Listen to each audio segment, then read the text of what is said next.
Good evening class, कैसे हैं आप? आपका हमारे समदरिया आईएएस में स्वागत है। आपकी परीक्षा को ध्यान में रखकर हमने ये वीडियो शूट किया है। उम्मीद करेंगे आपकी पॉइंट ऑफ एग्जामिनेशन यह वीडियो आपके लिए अत्यधिक हितकर सिद्ध होने वाला है। आज के लेक्चर में हम फंडामेंटल राइट, मूल अधिकार के अंतर्गत शोषण के विरुद्ध अधिकार, right against to exploitation, article 23-24 को एनालिसिस करेंगे। यह अनुच्छेद 23 और 24 आपके point two examination most importance है और इससे न सिर्फ सिविल में बल्कि एसएससी, रेलवे, बैंक में बहुत सारे क्वेश्चन ऑलरेडी बनते आ रहे हैं। आज हम लोग इनको वन बाय वन देखेंगे। सबसे पहले अनुच्छेद 23 की बात करते हैं। आर्टिकल 23 में मानव दुर्व्यापार एवं बलात् श्रम के प्रतिषेध का वर्णन किया गया है। किसके बारे में? मानव दुर्व्यापार व बलात् श्रम को रोकने की बात की गई है। अब यहाँ पे मानव दुर्व्यापार के अंतर्गत क्या आता है? मानव दुर्व्यापार में पुरुष, महिला, बच्चे, स्त्री, पुरुष, बच्चे, इनको समान की भांति क्रय विक्रय नहीं किया जा सकता। किसी भी तरह से इनकी बिक्री होना मूल अधिकार का उल्लंघन है और इसे निषेध किया गया है। नंबर 2, इसके अंतर्गत अनैतिक दुर्व्यापार, यानी इनके साथ किसी भी तरह से अनलीगल, अनैतिक, बिना इच्छा के अनुकूल इनके शारीरिक व्यवसाय करना, वेश्यावृत्ति व अन्य इस तरह से शरीर पर प्रेशर डालना, दबाव डालना और कार्य कराना, इस तरह को प्रतिषेध करता है, रोकता है। इसी के अंतर्गत पहले के जमाने में देवदासी प्रथा चलता था। कौन सा प्रथा? देवदासी प्रथा। देवदासी प्रथा को भी समाप्त किया गया। देवदासी प्रथा के अंतर्गत जो विधवा महिलाएं होती थी वो देवी माँ के मंदिर में ये पुजारी का कार्य करती थी, देवी माँ के लिए कार्य करती थी और जिनसे पुजारियों का अनैतिक कुछ संबंध होते थे। तो इस आर्टिकल 23 के द्वारा देवदासी प्रथा को भी प्रतिबंधित कर दिया गया, प्रतिषेध कर दिया गया। मानव, अब इसका जो दूसरा मानव दुर्व्यापार का मतलब हम लोग समझ गए, यानी किसी भी तरह से चाहे कोई बच्चा हो, स्त्री हो या पुरुष हो, उसे किसी भी तरह से फोर्सफुली उनके साथ गलत व्यवहार या कुछ इस तरह से कुछ भी नहीं कराया जा सकता। दूसरा जो पार्ट है इसका, मानव दुर्व्यापार एवं बलात् श्रम। बलात् श्रम क्या है? बलात् श्रम का मतलब होता है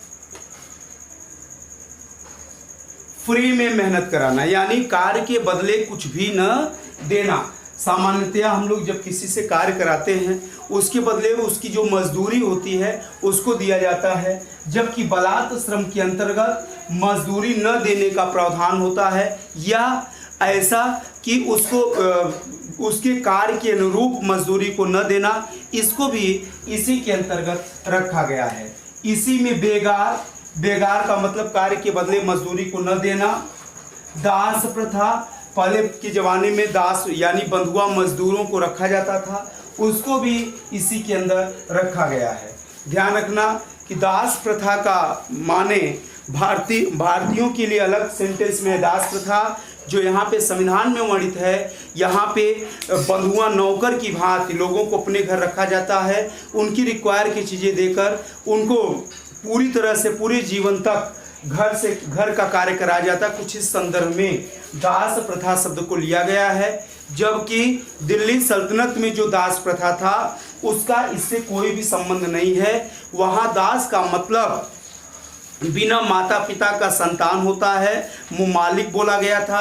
वहाँ पे दास के साथ अलग बच्चे अपने बेटे जैसा बिहेव किया जाता था, वो नौकर नहीं होता था। जबकि यहाँ पे दास का मतलब नौकर से संबंधित है, तो यहाँ और वहाँ पे दोनों पे डिफरेंस है।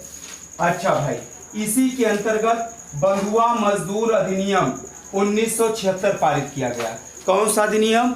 बंधुआ मजदूर अधिनियम 1976 और साथ में न्यूनतम मजदूरी अधिनियम 1948। न्यूनतम मजदूरी अधिनियम के अंतर्गत ये कहा गया है कि अगर किसी भी व्यक्ति के साथ अगर उससे हम कार्य कराते हैं किसी मजदूर से जितना भी कार्य कराएंगे उसका उचित पेमेंट करना कंपलसरी है। अगर हम ऐसा नहीं कर रहे हैं तो इसे आर्टिकल 23 के अंतर्गत हम उसके मूल अधिकारों का उल्लंघन करते हैं। वह व्यक्ति हमारे खिलाफ न्यायालय में रिट दायर कर सकता है। ठीक है, ये आर्टिकल 23 सभी का क्लियर हो गया होगा। यहाँ पे ये चीज याद रखना, बंधुआ मजदूर अधिनियम 1976 ये आता है, लगातार एग्जाम में आया है। अभी यूपीएसआई का पेपर था 11 में, उसमें आया, सिविल में आया, तो इसमें डेट आपको रटना है। और न्यूनतम मजदूरी अधिनियम 1948 से भी बहुत बार एग्जाम में पूछा गया है। और इसमें ये पूछा गया कि देवदासी प्रथा किसके द्वारा समाप्त हुआ है, तो आपको ध्यान रखना है आर्टिकल 23 के द्वारा किया गया है। ठीक इसी प्रकार से और चीज़ों को अच्छा ध्यान रखना है। यानी इसके अंतर्गत हम बंधुआ मजदूर यानी मानव दुर्व्यवहार बलात्कार श्रम के अंतर्गत हम ये फोकस किए कि किसी व्यक्ति को जबरदस्ती उसके साथ कहीं पे नहीं किया जा सकता। ठीक है, लेकिन ध्यान रखना कि इसके कुछ अपवाद भी हैं। जैसे मान लेते हैं सैन्य सुरक्षा की बात हुई, या हमारे देश में वायु आक्रमण की बात हुई, या लोगों को सरकार अगर चाहे देश की हित में तो सैन्य सेवा में रख सकती है। ठीक है, इसमें जबरदस्ती यानी फोर्स का भी प्रयोग किया जा सकता है। अब यहाँ पे दूसरी तरह से जैसे सुरक्षात्मक कार्य होते हैं या देशव्यापी संकट की बात होती है, ऐसे सिचुएशन में फ्री में बेकार लोग मेहनत करते हैं।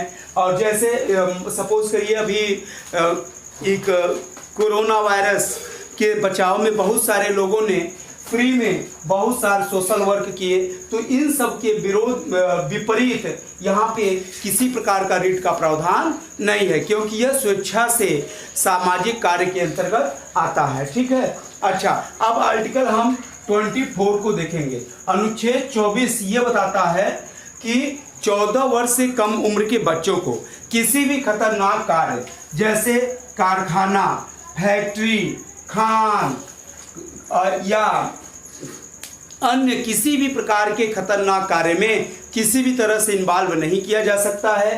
अगर ऐसा किया गया है तो यह संविधान का उल्लंघन के अंतर्गत आता है।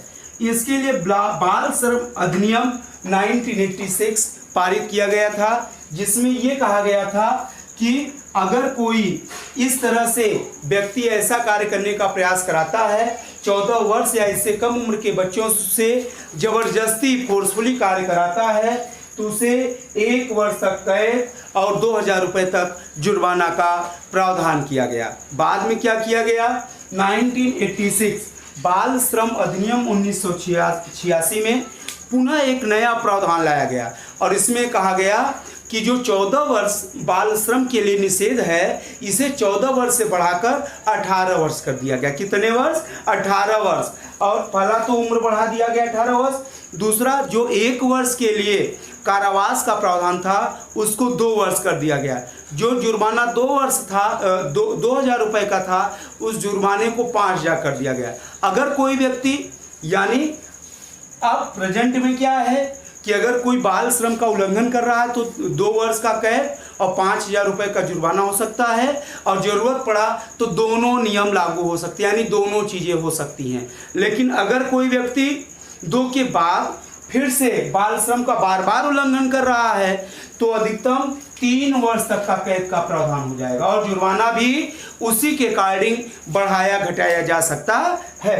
अब यहाँ पे हमने देखा शोषण के विरुद्ध अधिकार के अंतर्गत आर्टिकल 23-24 में किस तरह से क्वेश्चन हमारे एग्जाम में पूछे गए हैं। हमने सब के बारे में अच्छे से एनालिसिस किया। अगर आपको वीडियो अच्छा लगेगा तो इसे लाइक करें, कमेंट करें, शेयर करें, जिससे नया वीडियो जैसे अपलोड करें आपको मिलता रहे। Thank you class.